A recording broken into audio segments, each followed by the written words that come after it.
Hello friends, आज हम CTET first पर्यावरण का जो पहला वाला पेपर हुआ था उसके बारे में डिस्कस करेंगे। फर्स्ट क्वेश्चन देखिए इसका 61। रामा प्रत्येक शाम को अपने दोस्तों के साथ क्रिकेट खेलता है। वह क्रिकेट खेलने में कौन सी ऊर्जा उपयोग करता है? तो देखिए फर्स्ट दे रखा है ध्वनि ऊर्जा, प्रकाश ऊर्जा, रासायनिक ऊर्जा और मांसपेशियों की ऊर्जा। तो इसका आंसर हो जाएगा फोर्थ वाला, मांसपेशियों की ऊर्जा। नेक्स्ट देखते हैं, निम्नलिखित में से कौन सी असम में खाए जाने वाले चावलों की एक सामान्य किस्म है जो पकने के बाद चिपचिपे हो जाते हैं? पहला दिया इसने पोन्नी चावल, दूसरा बोरा चावल, फिर अरबोरियो चावल और बोम्बा चावल। तो असम में जो पकने के बाद चिपचिपे हो जाते हैं, इसका आंसर हो जाएगा सेकंड वाला, बोरा चावल। नेक्स्ट है, जब हम ईंधन जलाते हैं तो हमें प्राप्त होती है। तो फर्स्ट है प्रकाश व ध्वनि ऊर्जा, दूसरा केवल प्रकाश ऊर्जा, तीसरा ऊष्मा व प्रकाश ऊर्जा, चौथा यांत्रिक व प्रकाश ऊर्जा। तो ईंधन जलाने में हमें कौन सी ऊर्जा मिलती है? एक तो प्रकाश ऊर्जा मिलती है और दूसरी ऊष्मा ऊर्जा मिलती है। तो इसका आंसर थर्ड वाला होगा। 64वां है, सांपों के बारे में निम्नलिखित कथनों पर विचार कीजिए तथा जो कथन गलत है उन्हें चिन्हित कीजिए। तो इसमें हमें बताना कि कौन सा कथन फॉल्स है। पहला देखो, वो अपने शिकार को चबा कर खाते हैं। तो सांप कभी भी आपने देखा होगा शिकार को कभी चबाता नहीं, वो निगलता है, तो ये गलत हो जाएगा। बाकी देखो, वे अपने भोजन को पूरा निगल जाते हैं। सांप के दांत नुकीले होते हैं, जहरीले सांपों के डसने वाले दांत होते हैं। तो गलत आंसर कौन सा हो जाएगा? फर्स्ट वाला। 65वां क्वेश्चन है, गुजरात के सापेक्ष उत्तर प्रदेश और आंध्र प्रदेश की क्रमशः स्थितियाँ हैं। उत्तर पश्चिम दक्षिण पूर्व, उत्तर पश्चिम दक्षिण पश्चिम, उत्तर पूर्व दक्षिण पश्चिम, उत्तर पूर्व दक्षिण पूर्व। तो आपने भारत का मैप देखा होगा, इस तरह से कुछ भारत का मैप होता है।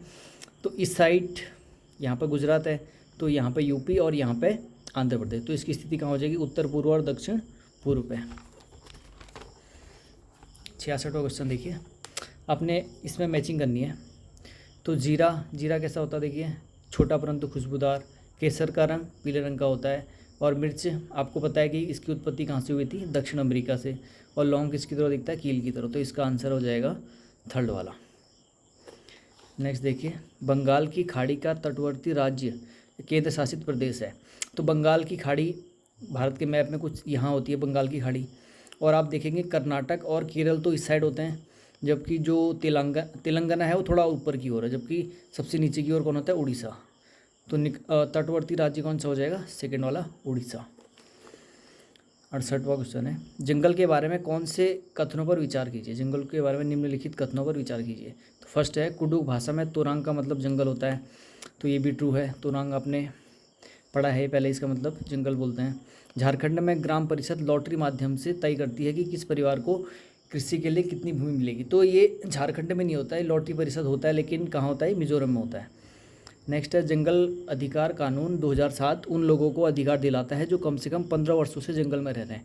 तो ये जंगल कानून 2007 ये 15 वर्ष से नहीं है, जबकि ये 25 वर्ष है। नेक्स्ट देखते हैं, मिजोरम में लगभग 3/4 लोग जंगलों से जुड़े हुए हैं। तो ये वाला भी आंसर सही हो जाएगा। तो एक तो इसमें फर्स्ट हो गया और ये डी। तो इसका आंसर आ जाएगा ए और डी, ये पहला वाला। ठीक है, ए और डी। नेक्स्ट देखिए, 24 ग्राम पर ml घनत्व और 6 ml आयतन वाली वस्तु का द्रव्यमान कितना होगा? आपको रिलेशन पता है, घनत्व बराबर होता है द्रव्यमान बट्टे आयतन। तो द्रव्यमान पूछ रहा है, तो द्रव्यमान हो जाएगा घनत्व इंटू आयतन। तो इसकी मल्टीप्लाई इससे कर लो, तो 24 छक्के 144। तो इसका आंसर फर्स्ट वाला हो जाएगा। नेक्स्ट देखिए, 70 क्वेश्चन है, कांसा ब्रांज एक मिश्र धातु है जिसे निम्नलिखित में से पिघलाकर बनाया जाता है। तो कांसे को किससे पिघलाकर बनाया जाता है? पहला दिया है जिंक और टिन, टिन और कॉपर, कॉपर और जिंक, एल्यूमिनियम और जिंक। तो इसका आंसर सेकेंड वाला हो जाएगा, जिंक और कॉपर। नेक्स्ट देखते हैं, निम्नलिखित में से हाथियों के बारे में सही कथन चुनिए। पहला दिया है, 3 महीने के हाथी का बच्चे का वजन सामान्यतः लगभग 100 किलोग्राम होता है। तो 3 महीने का जो हाथी का वजन है ये 100 नहीं, लगभग 200 से ज़्यादा होता है। ठीक है। और नेक्स्ट दिया है, वयस्क हाथी एक दिन में 200 किलोग्राम से अधिक पत्तियों और झाड़ियाँ खा सकते हैं। तो ये 200 भी नहीं खाता है, 100 के आसपास झाड़ियाँ और पत्ते खाता है। इसका भोजन हाथी के, एक वयस्क हाथी का। हाथी बहुत अधिक आराम नहीं करते, वो एक दिन में 2 से 4 घंटे सोते हैं। तो ये वाला राइट है। हाथी कीचड़ और पानी में खेलना पसंद करते हैं। तो ये भी ट्रू है। तो इसका आंसर हो जाएगा सी एंड डी। नेक्स्ट है, बिहार राज्य के लोगों के लिए निम्नलिखित में से मधुमक्खी पालन कार्यक्रम आरंभ करने के वर्ष की सर्वश्रेष्ठ अवधि चुनिए। अगस्त से अक्टूबर, अक्टूबर से दिसंबर, फरवरी से अप्रैल, अप्रैल से जून। तो मधुमक्खी पालन के लिए सर्वश्रेष्ठ अवधि कहीं भी क्या होती है, सितंबर के बाद से जो होती है, अक्टूबर से दिसंबर। तो ये वाला इसका करेक्ट आंसर हो जाएगा। 73 क्वेश्चन है, निम्नलिखित कथनों को पढ़िए और सही विकल्प का चयन कीजिए। तो पहला अभिकथन ए दिया हुआ है, दाब लगाने पर गैस को आसानी से संपीड़ित किया जा सकता है, तो ये भी सही है। और उसका जो कारण दिया हुआ है, जब हम किसी गैस पर दबाव लगाते हैं तो गैसीय कणों के बीच अंतराल अणु का स्थान कम हो जाता है और यह आसानी से संपीड़ित हो जाते हैं। पहला दिया है ए सही है परंतु आर गलत है, ए गलत है परंतु आर सही है। ठीक है तो दोनों सही, ए और आर दोनों सही है और आर ए की सही व्याख्या है, तो हमारा ये वाला सही हो जाएगा क्योंकि ए भी सही है और आर ये इसको एक्सप्लेन कर रहा है। तो ए और आर दोनों सही है जबकि आर ए की सही व्याख्या है, तो इसका आंसर थर्ड वाला हो जाएगा। 74 देखिए, ए और बी पर विचार कीजिए। पहला है, मनाली में ढालू छतों वाली मजबूत बांसों के खंभों पर बने ऊंचे उठे लकड़ी के घर बनाए जाते हैं। बी कथन है, मनाली में बारिश बहुत तेज होती है और बर्फ़ भी पड़ती है। तो सही विकल्प चुनना है, ए सही है परंतु बी गलत है, ए गलत है परंतु बी सही है, ए और बी दोनों सही हैं, ए और बी दोनों गलत है। तो देखिए मनाली में बहुत तेज़ बारिश होती है और बर्फ़ भी पड़ती है, तो ये आंसर तो हमारा सही है। जबकि कहीं कहीं पे अधिकतर मकान तो बनाए जाते हैं इसके, लेकिन बहुत सारे मकान नहीं भी होते हैं। तो जहाँ तक इसका आंसर थर्ड वाला ही सही होगा, ए और बी दोनों सही हैं।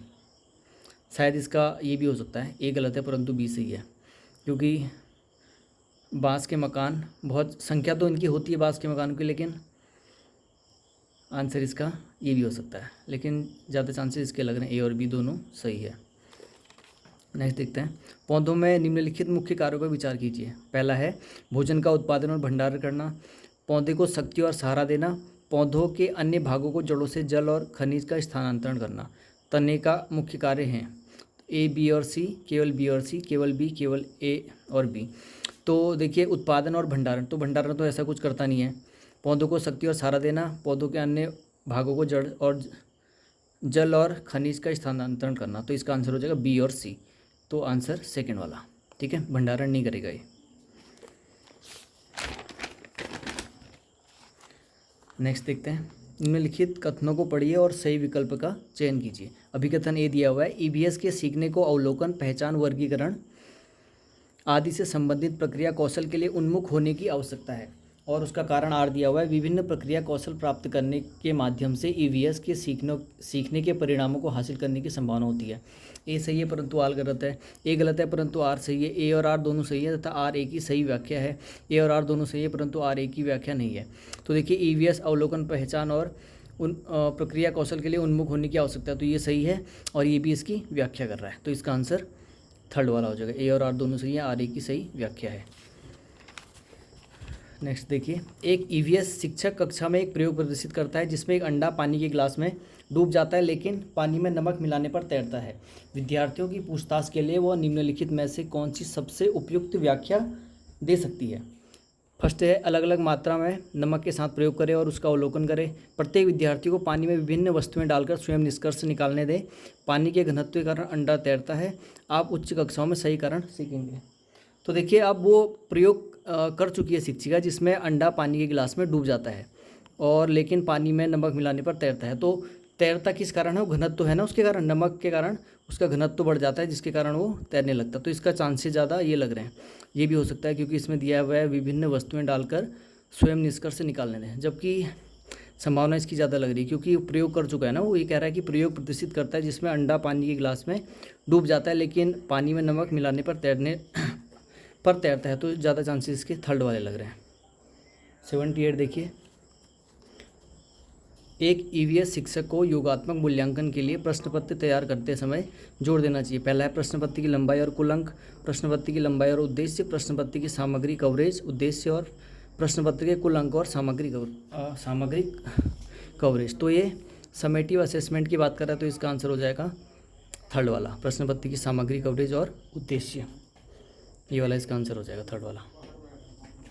नेक्स्ट देखिए 78, ईवीएस के लिए रचनात्मक आकलन है।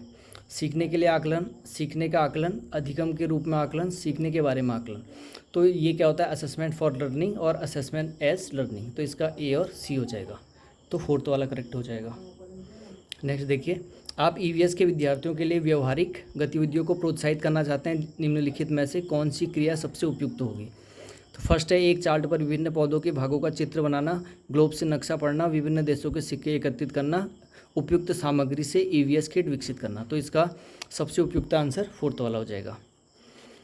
नेक्स्ट है निम्नलिखित कथनों को पढ़िए और सही विकल्प का चयन कीजिए। तो अभिकथन ए है ईवीएस के क्षेत्र में भ्रमण प्रभावी शिक्षण शास्त्रीय रणनीति है। कारण आर दिया हुआ है क्षेत्र भ्रमण वस्तुओं घटनाओं स्थानों की याददाश्त को बढ़ावा देती है। तो पहला ए सही है परंतु आर गलत है, ए गलत है परंतु आर सही है, ए और आर दोनों सही है, आर ए की सही व्याख्या है, ए और आर दोनों सही है परंतु आर ए की व्याख्या नहीं है।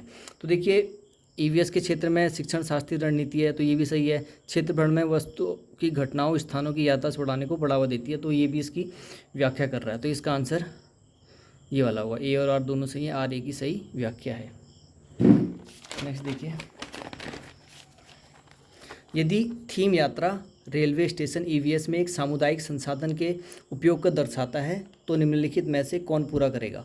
थीम भोजन, इसका रेशियो क्या होगा, किसान, कृषि फार्म, जंगल और दुकानदार। तो इसका आंसर हो जाएगा कृषि फार्म। नेक्स्ट देखिए ईवीएम शिक्षक के दौरान एक शिक्षक का बयान प्रश्न जो विद्यार्थियों को स्वयं या अपने साथियों की प्रतिक्रियाओं से उत्तर को विस्तृत करने के लिए प्रोत्साहित करता है। पहला है परीक्षण और त्रुटि, खोजपूर्ण प्रश्न, कंडीशनिंग और चेनिंग। तो इसका आंसर सेकंड वाला हो जाएगा, खोजपूर्ण प्रश्न।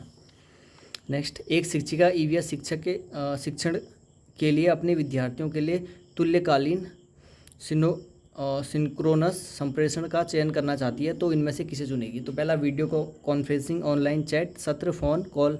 Next phone call, pre recording video, teleconferencing, email, social media post, phone call और त्वरित संदेश, ब्लॉग, टेली कॉन्फ्रेंसिंग। तो इसका आंसर फर्स्ट वाला हो जाएगा, वीडियो कॉन्फ्रेंसिंग, ऑनलाइन चैट, सत्र, फ़ोन कॉल। नेक्स्ट देखिए आपको कक्षा थर्ड से फिफ्थ तक अपने विद्यार्थियों के लिए ईवीएस पाठ्य पुस्तकों का चयन करना है। इसमें उद्देश्य के लिए निम्नलिखित में से कौन सा मानदंड सबसे उपयुक्त होगा। फर्स्ट है पाठ्य पुस्तकों का बाल उन्मुख होनी चाहिए तथा लिंग, जाति, वर्ग, धर्म के आधार पर किसी भी रूढ़िवादिता, अपमानजनक व्यवहार से रहित होना चाहिए। नेक्स्ट है पुस्तक में चित्र बड़े और रंगीन होने चाहिए, भाषा सरल और विद्यार्थियों के मानसिक स्तर के अनुसार होनी चाहिए।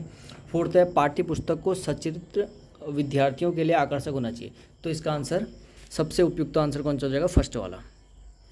नेक्स्ट देखिए 86 निम्नलिखित कथनों को पढ़िए तथा सही विकल्प का चयन कीजिए।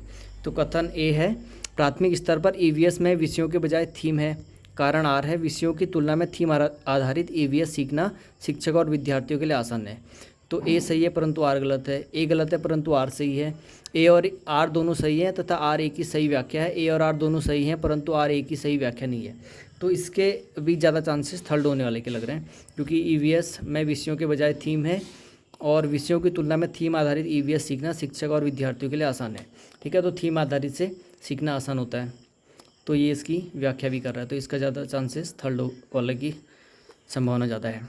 तो देखिए 87 क्लास थर्ड के विद्यार्थियों के लिए ईवीएस में से निम्नलिखित में से कौन सा सीखने का परिणाम नहीं है, कौन सा परिणाम नहीं है कह रहा है। ठीक है, तो पहला है कक्षा की दिशाओं की पहचान करना, अच्छे और बुरे स्पर्श पर अपनी राय व्यक्त करना, देखे गए अनुभव किए गए मुद्दों पर आवाज़ उठाना और समाज की प्रथाओं से संबंधित करना जैसे संसाधनों के स्वामित्व में भेदभाव, कुछ स्थानीय इंडोर आउटडोर खेलों में नियमों का अवलोकन करना।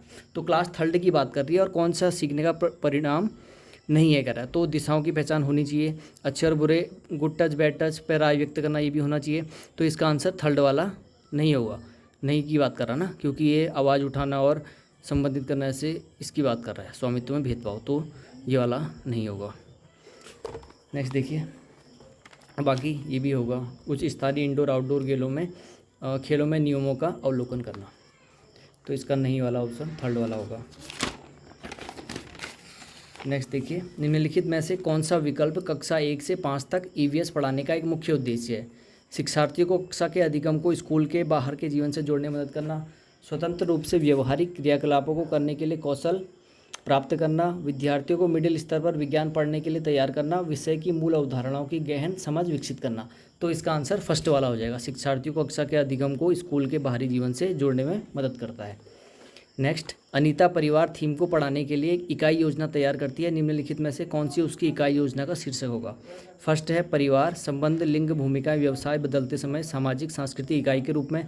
नेक्स्ट है परिवार, घुमंतू परिवार, परिवार के प्रकार, एकल और संयुक्त परिवार, एक परिवार के भीतर संबंध। तो इकाई योजना का शीर्षक होगा तो इसका आंसर फर्स्ट वाला आ जाएगा, क्योंकि इसके अंदर और सभी आ जाएंगे।